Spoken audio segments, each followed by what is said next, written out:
Very good morning to you all. Good morning. Good morning, good morning. My name is Joshua. It is a great pleasure for me to stand in front of you this morning. Before we even get started, I can prove to you that the presence of Spirit is in this place. You know how? If you go and check the camera feed of this one here, you will see 3 halos around Atlantis. Wow. In the first song. So there we go. Conclusive proof. If my sniffing bothers you, because I can hear that, then I will just change it. How about that? How are we doing? Okay. I'm still doing it. I can use that microphone, so you just let me know. Okay. This is a real pleasure. I haven't actually stood before this congregation for about 7 years. 2017, and in that time, actually, a number of you standing in front of me now have been there in some pretty key areas and moments of my life. There's been some changes in my life and family's life in the last 5 or 6 years, and I have had some of those important conversations with some of you. I'm very grateful to be here. I do travel all over this incredible country, and I have to say this part of the state is some of the most beautiful that ever come across. And I'm glad I can say that. You're like, yes, it is. Yeah. Old news.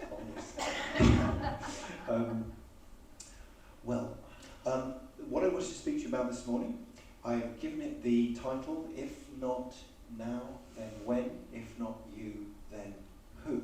Now, I get these words from Rabbi Hillel, who spoken great wisdom. His words were more along the lines of, if I am not for myself, then who is? If I am only for myself, then what the cost? That's more along the lines of what he said.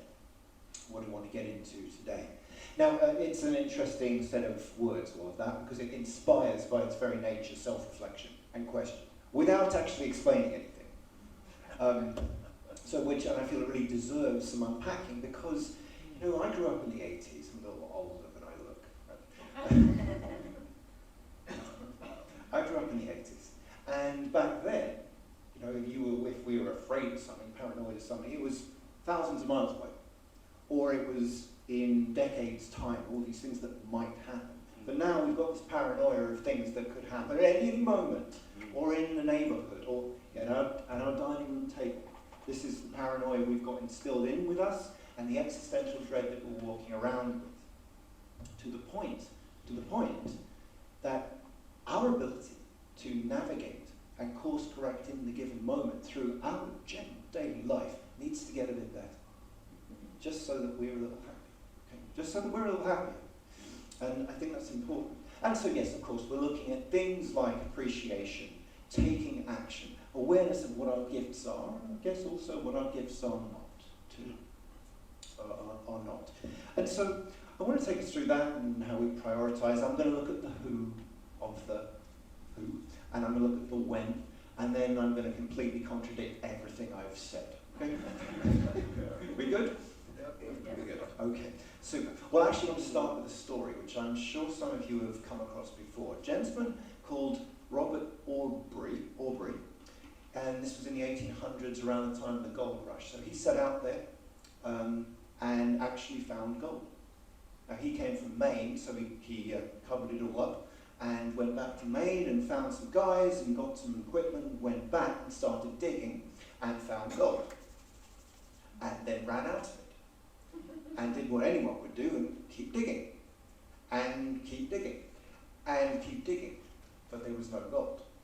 And there comes a point that you just have to cut your losses and walk off. And so what he did is he sold his equipment to a local farmer, explained what was going on, he paid all his men, and he went home. Meanwhile, the farmer went to a local surveyor who had better knowledge of the local seismic conditions, did another survey, and they found gold 3 feet away from where Robert Aubrey had stopped digging. The message of this being reasonably clear, I think you can get it. Don't stop because you could be 3 feet from gold. And ever since then, people in management, senior management, have terrorized advise people all of that, so keep going. You might be 3 feet from goal. But the point being, we shouldn't stop if we feel our focus is nearby. I will revisit this story. There is more to it. There's more to it. But why would we be given this advice? If not now, then when? If not you, then why would we be given that? Well, it's a lot about starting, isn't it? It's all about starting. I don't know if any of you in the room can stand up and say you have no issues with self-worth or self-value. Now those are different animals. Certainly can stop things from happening. Comparison, ooh, there's a good one. Fear of failure, right? These are fairly normal. And there's a set of other things as well, like complacency, despondency, indifference. These can stop one doing something. These can stop one being and acting upon what is there for us. And of course, we are busy and we are distracted. Now, I don't think there is more happening in the world than there has ever been. How could there be? But we know about more than we ever have done. And that is a load upon our minds. Now, our minds and our brains are designed to fix things. They're designed to reconcile things. But we are inundated with things that we can't do anything about. I heard about something that happened in Moscow yesterday. Yes, I'm sad for the nods that you were aware of as well. And that's just one of. Let's look at the when for a minute. If not now, then when? Now, I think the human being doesn't really understand time very well. Well, we understand time for a bit, and then we get to a place like this, and we're told that time is an illusion. Time kind of isn't, because you're all stuck here for the next 22 minutes. And that's very real. I have a game I play with myself. I have chosen the day that I will leave this world. And that day is August the 4th, 2061, because it's the day that Halley's Comet comes around us. Now, if you're from where I'm from, Halley's Comet is a thing. It's in history and everything like that. Oh, it's a good day. I'll be old. It's fine. Now, that gives me, from this moment, 13,678 days. Now, I'm obviously wrong. But there's a number. And it isn't going up. It's going down. So if I'm right, then tomorrow that will give me 13,677 days, which is a bit under 300,000 hours from this moment. Again, the number's not going up. So it's a number which is decreasing, and so I have a sense of time. That's still quite a long time, though, that I still have to figure out things to do within that time. You know, I'm standing on stage in a church context, so I really should say some Bible stuff at some point, right? Just grit your teeth, let me just do this. Gospel of Thomas, verse 70, one of my favourite passages. If you bring forth what is within you, it will save you. If you do not bring forth what is within you, it will destroy you. Now that's reasonably clear. There's not much save and destroy in the same sentence. Now let me unpack this a bit for you, because now I'm coming from metaphysical context here. I see people, I don't just walk around with gongs, I see people as a practitioner. Things like blood clots and gastric issues, back pain, and stuff I'll get into later on. The point is, we got the same pipe, and it all goes through there.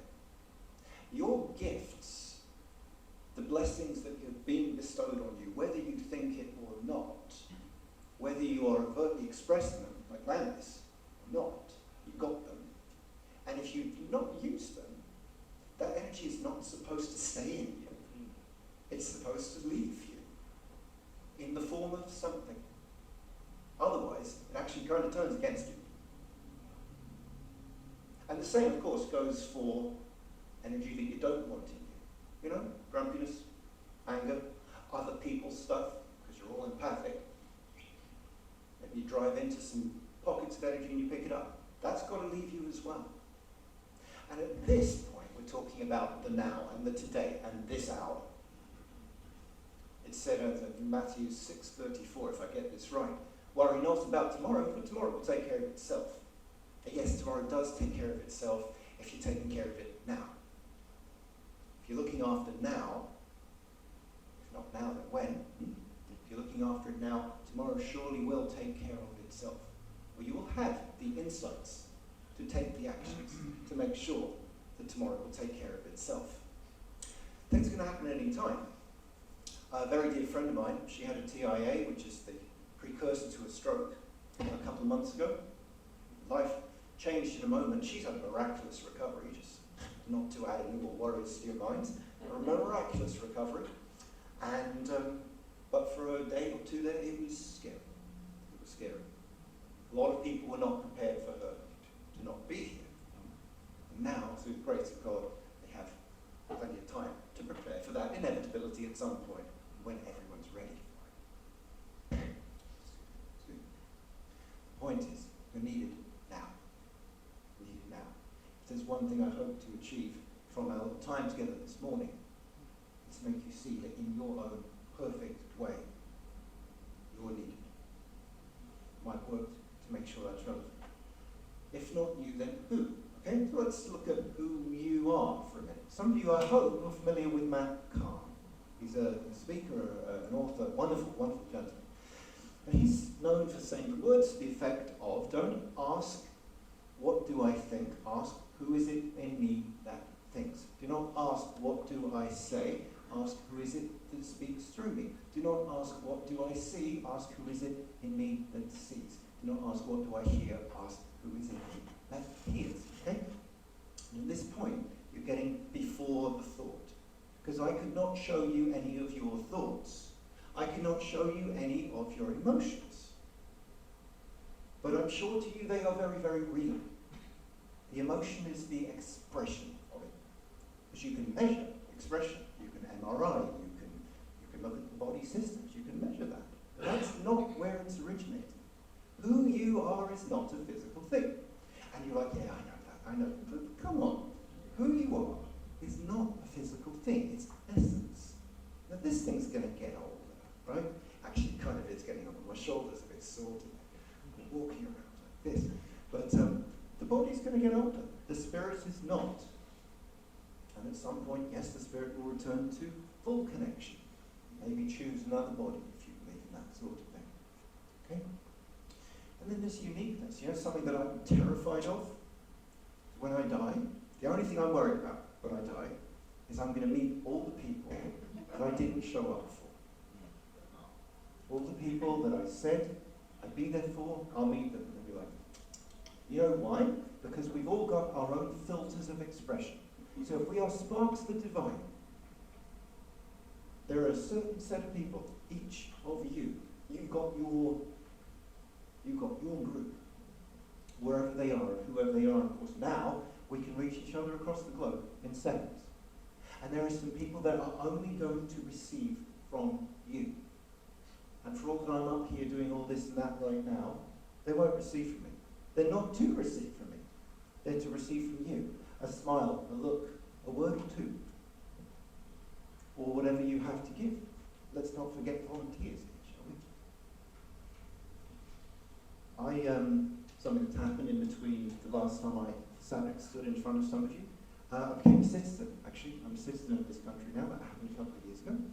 And so I did I've done the whole life, liberty, and pursuit of happiness dance.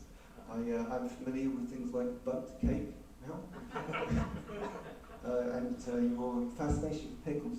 I struggle to understand Miley Cyrus, but that. But no, yes, I did the test and everything. This word freedom kept coming up. Freedom, freedom, freedom, freedom. And I thought, is that true? Is that true? Can I do anything I want? No, it's not true. For while I'm up here, I can say whatever I like.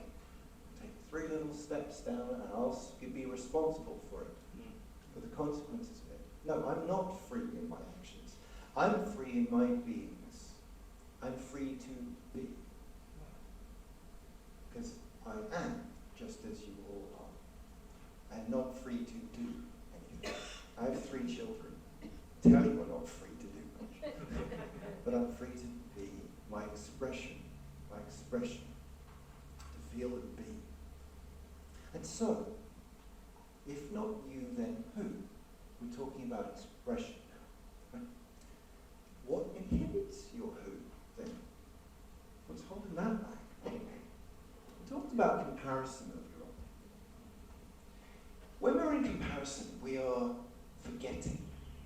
We're not aware of our uniqueness. Comparison is a dangerous thing. Another thing that holds us back is fear of authenticity, fear of our authenticity.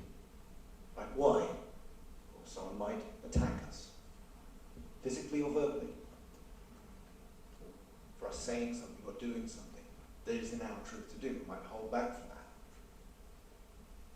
We might have imposter syndrome. I've had plenty of that. I'm less bothered now. Certainly held me back at one point. And so who steals your who? Who do you become less around? Who do you shrink around? And how do they have that power over you? Is it family? Is it employees? Is it previous partners? Is it current partners? Who are those people? Because that is not happening on the physical. That is a battle of essences. And all are connected and all are equal. No one actually has the right or the ability or capacity to do that. When you delay, right? You hold back, when you withhold, because you all get intuition. You're all getting intuition. I'm not even going to argue the toss on that one. When you hold back your intuition, you're stemming the flow of energy through you. It's not wise to do, on one hand. On the other hand, it's very wise to follow through. Because when you do, when you follow through on the guidance you get, and I'm not talking about wacky spirit guides right now, you are connected to the presence of all there is. And when you follow through on what that is asking you to do, which is you, by the way, a supportive energy is paved in front of you. But you don't know that until you do it.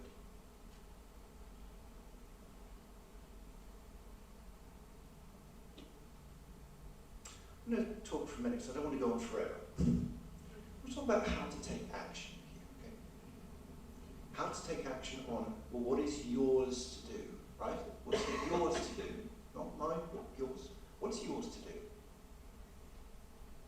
And how do you do it in the moment? And I'm going to come at this from both a behavioral and a metaphysical perspective. Because, as I've said a number of times, you're all unique. I laugh when I say that. I sound like the Monty Python film. You are all unique. We are all unique. No, I'm not. No, but you all receive and you're all receptive in different ways. Okay? And some of you might be more receptive in a behavioral way, some of you more in a metaphysical way. Let me speak to the behavioral side of it first. I know of nothing more human than the need to learn through pain, challenge, and adversary. I wish we were different. Be wiser than that. Be wiser than me. My shoulder's hurting because I drove for 10 hours and I didn't stretch. Now, when I drive for 10 hours, I will stretch because I've learned from pain. You don't need to learn from pain. You don't need to learn from challenge. Unless you do. Now, what's the point of all of this coming up on your Saturday morning? Other than to have ways of living your life in a more graceful and easeful way, so that you can enjoy it. Right? That's actually all I have to say about the behavioural side of it. The metaphysical side of it, okay, I can get a bit weirder now. I'm old enough to remember when Marianne Williamson was not trying to be the president. I'm that old. Now, so Marianne Williamson, she wrote a beautiful poem, which I thoroughly recommend you look up. I think it's called Our Deepest Fear. And the opening line of that is, our deepest fear is not that we are inadequate. Our deepest fear is that we are powerful beyond measure. And I actually disagree with those words a little bit. I don't think our deepest fear is that we are powerful beyond measure. I think our deepest fear is that we are powerful within measure. Because when something is measurable, then you're in the realm of judgment, and then you're in the realm of comparison and criticism. If only we actually realize that we are powerful beyond measure, and you are, and you are, and you are, and I am, at that point, we're actually above it. So vibrationally, I'm talking about dimensions here. right now I'm talking about the fourth dimension, which is where thoughts and emotions, feelings and judgment are. Above that, as it were, we have the fifth dimension where everything is equal. What's the fifth dimension? Oh, you might think. That is simply love, and you are in it plenty. And we go between both of them all of the time. And when we are in the fifth dimensional version of ourselves, which we will go into and out of all the time, and we were in earlier on, sorry, we know we are powerful beyond measure. And there are many, many ways of doing it, music being one. Okay? Music being one. Again, if you're into this sort of thing, there's the concept of the toroidal field of the heart, which is measurable. It will look like a donut, a torus field. Okay? Ideally, it flows from the inside out. And when it flows from the inside out, we are sharing who we are, we're happy. We're nice to be around, enjoyable to be around. When we're feeling needy, and I believe in the Orient they would refer to it as the hungry ghost, pulling from the outside, insatiable, not happy, okay? Doing unwise things. Again, what is needed to happen to switch that polarity from outside in to inside out? Because we all have that capacity.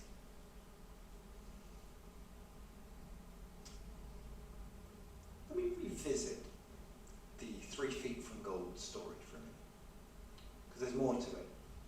That farmer, so he had the humility to say, there's help and assistance I need here, but I don't have the information or the skill, so I'm going to go to someone else. Now, he could have just started digging and experienced the same thing, but no, this is not my territory, I'm going to go to someone else. And he found a qualified surveyor that knew the lay of the land, the relief. Okay? He got that inspiration, he followed through, and he admitted he needed help. Okay? How long do we go without asking for help? That inner compass we all have. So now I'm going to start contradicting myself. One of my favourite quotes of all time is, we often meet our destiny on the road we take to avoid it. I got that from Kung Fu Panda, the first movie. I just saw the fourth one with my kids. Surprisingly good, just want to say. But you know, the Bible, particularly the Old Testament, is full of stories, relatable stories of people that God wasn't just whispering to, but barking at. Meanwhile, these characters walking around with their fingers in their ears and no, only to discover that they could. One of my favourite examples is Samson. I love Samson. I love that story. You can keep the Technicolor Dreamcoat. I like Samson. This guy who never cuts his hair, can beat anyone in a fight, and eats food out of a dead animal. In England, we all know someone like that. But him, there's him. You know, the book of Samson is basically him chasing women and eating food and getting drunk. And all the time, it's like never mind, we'll go there. No, won't go there. All the time, God is speaking to him, saying, you are the one that will lead my people to freedom. No. You are the people that lead my people. You are the one that lead my people to freedom, again and again and again, until he's tied up, he's blind, he's had a haircut. You are the one that will lead my people to freedom. He pulls down the temple and he frees his people. Then there's Abraham, who, if you read around the story a little bit, was taught by the great Melchizedek, who's only mentioned like 3 times in the whole Bible. You are the one that will lead God's people. And Abraham doubted that. And just for dramatic, theatrical purposes, I just need to say, Abraham, the father of all of this, Abraham, doubted it. If it's okay for him to doubt, I think it's okay for you to. But the story's the same. Followed through, trusted, and is now part of history, as it were. Who else? There's Noah. stories go on and on and on. I'm going to revisit the 3 Feet from Gold story one more time for you. Robert Aubrey, he went home, in full integrity. He paid everyone off, went home, no karma, and went into the work of insurance, I believe. And then the word got out. The gentleman that he'd sold everything to and so on had struck gold. And so do you know what Robert Aubrey did? He became famous for the story of 3 Feet from Gold. And went around teaching that. Don't stop now, you may be 3 feet from gold. What's the lesson here? God doesn't forget anyone. God doesn't miss anyone out. And we can do whatever dumb nonsense we like, it seems, because there will be a course correction to where you're supposed to be and when. And so sadly, I'm in the position where I have to say to you all, if not you, then who? If not now, then when? Also, it doesn't matter. That is the paradox of conscious life. Effort is needed until it's an impediment. As my mother said to me just the other day, sometimes we need to walk away from a problem to fix it. The next day she'll probably say exactly the opposite. Well, how does this all tie up then? The purpose, the practice of connection, right, is where you will hear yourself. The tendency is to want to do more, isn't it? To be busy. And yet, the noise will get louder. All we're trying to do is hear ourselves. And sometimes we need to hear ourselves through someone else, and sometimes we need to hear ourselves through silence. Sometimes we need to hear ourselves through music.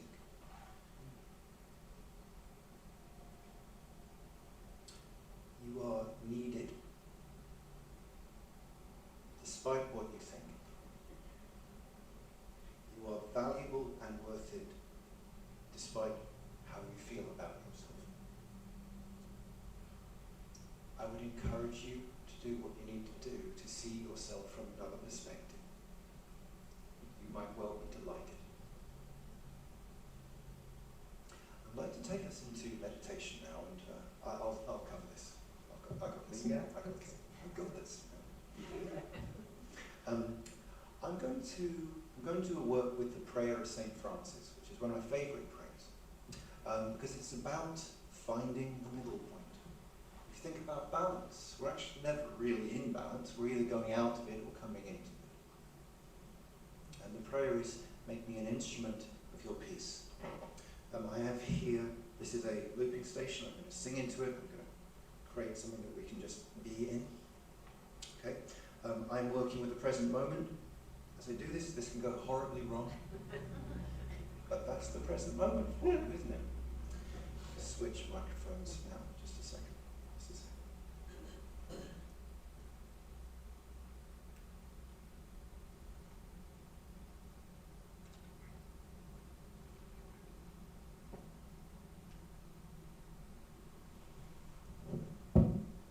One, two, there we are. Okay. Can I have a C, please? A low C. Lower, please. Thank you. So I invite you to close your eyes. And I'm just going to take us through this.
there is hatred, let me sow love. Where there is injury, let me sow pardon. Where there's doubt, let me sow faith. Where there's despair, let me sow hope. Where there's darkness, let me sow light. And where there's sadness, let me sow joy. Let me sow joy. Let me sow joy. Make me an instrument. Make me an instrument. Make me an instrument of your peace. Make me an instrument. Make me an instrument. Make me an instrument of your peace. Sing with me, please. Make me an instrument. Make me an instrument. Make me an instrument of your peace. Make me an instrument. Make me an instrument. Make me an instrument of your peace. For it is in giving an instrument we receive. Make me an instrument. It is in pardoning an instrument we are pardoned. It is in dying an instrument we are born to eternal life. Born to eternal life. Born to eternal life. Make me an instrument. Make me an instrument. Make me an instrument of your peace. Make me an instrument. Make me an instrument. Make me an instrument of your peace. Make me an instrument. Make me an instrument. Make me an instrument of your peace.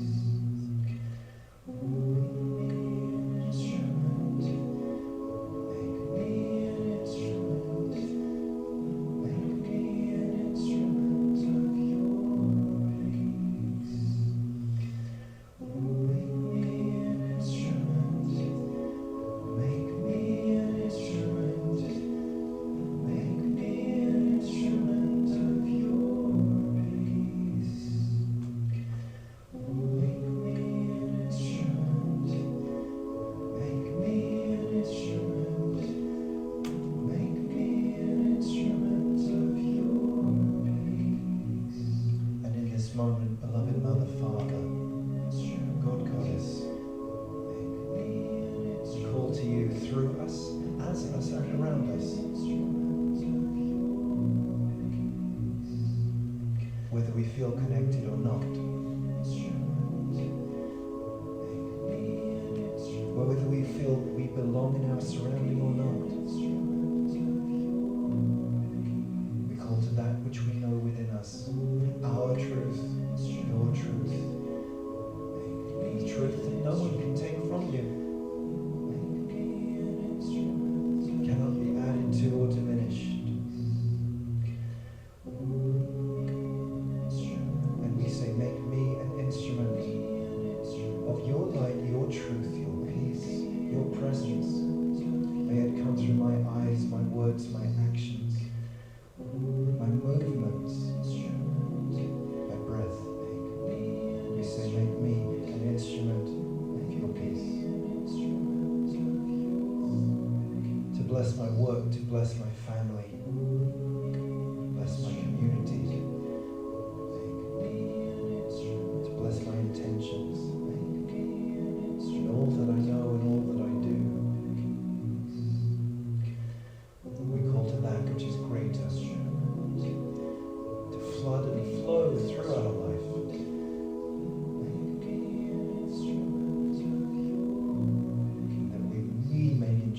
blessings that come from it.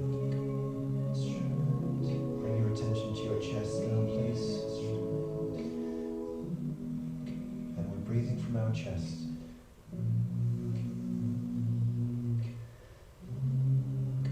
With your eyes closed, see yourself as a light with the other lights in the room. Unique, yet the same. And feel your feet on the floor, if you would. Your feet which take you to all where you need to be and go.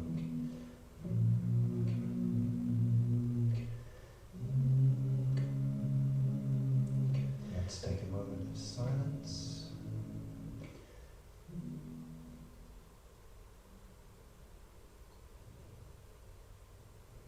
Let's take a deep, full breath now. Your attention back into the room. Open your eyes when you're ready. And let's continue with our celebration of the week.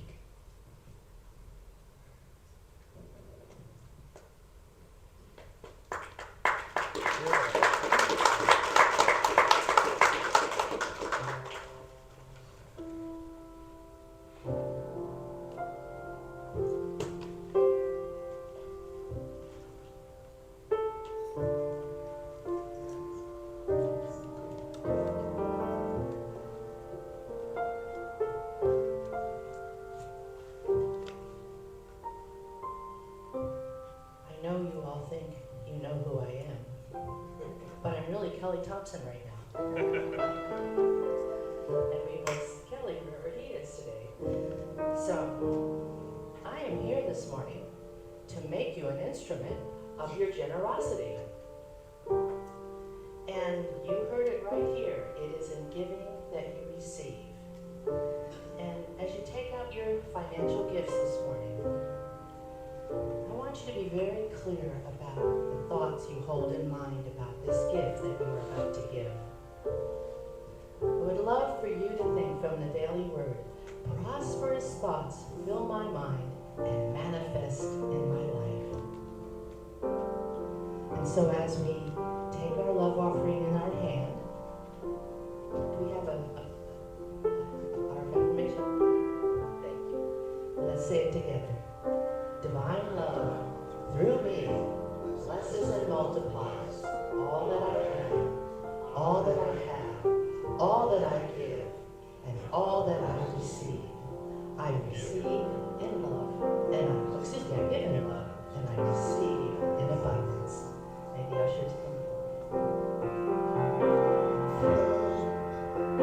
Spirit flows through me as I open up to be an expression of your unfolding peace.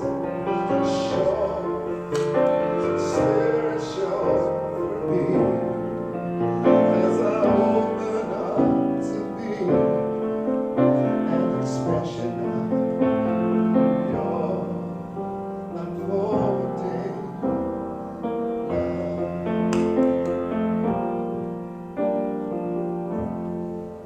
So thank you, Mother, Father, God, for filling these wonderful spirits with your infinite abundance and passing it through us so that we can share the message of unity and all that this community has to give. And for this we give great thanks and say thank you, God. As I open up to be an expression of your unfolding love.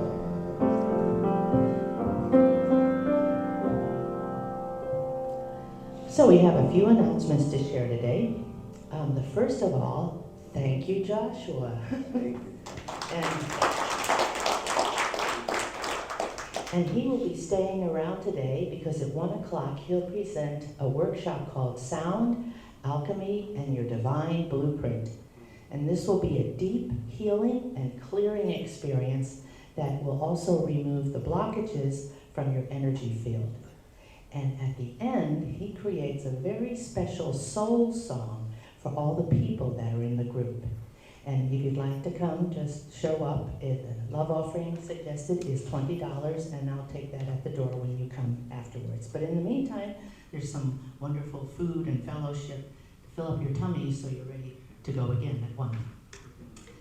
Also, this Tuesday at 6:30, Keith and Laura Noyes will be downstairs in the classroom doing their Qigong class right here at the Unitarian Church.